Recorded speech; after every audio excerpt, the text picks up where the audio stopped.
Yes, this morning.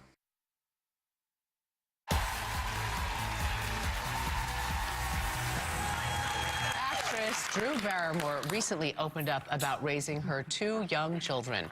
Drew tells More Magazine she won't raise 2-year-old Olive and 9-month-old Frankie the same way her parents raised her.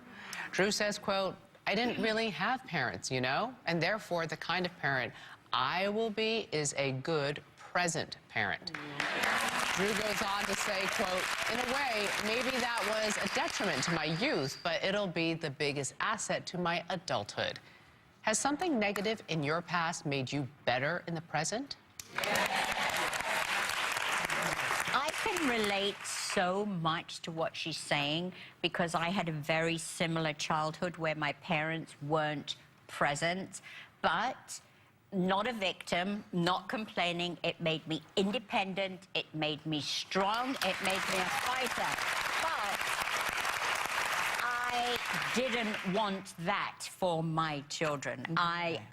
All the things that I missed, I wanted them not to have missed and to have. And so I totally relate to where she's coming from. I didn't have that kind of childhood at all that either of you had, but I think it was just like a freer time where everybody sort of ran around in the backyard and kids were kids and no one was running out to the backyard to be like, but how are you feeling? And what, Oh, yeah. you know? So I feel like in a way I've probably gone too far in that direction with my kids, and then they'll probably find a happy medium later. Yeah.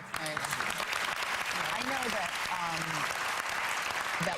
like for my husband, his grandfather was like this stoic kind of European guy, and he never told his kids he loved them, ever. He never hugged them.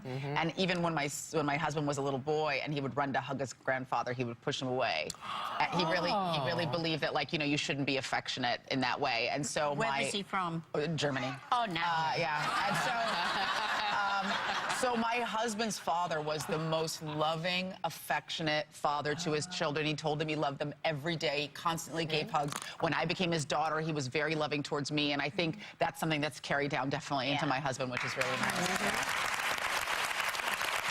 I don't know. I think because I had so much turbulence in my past, that's why I went into comedy, because I wanted to make people laugh, and I always made friends with the person that I felt was lonesome or forlorn or didn't have anybody, that because if you were experiencing what I was experiencing, I could see it in you. So I would make friends, and you had to be my friend. Sometimes I would even tie people to me. You had to be my friend because I just didn't want you to feel that, you know? And so now I'm a better friend, more loving person. Maybe I go too far. Maybe I give my Not at all. We'll be right back. For tickets to be in our studio audience, visit us on our website, thetalk.com.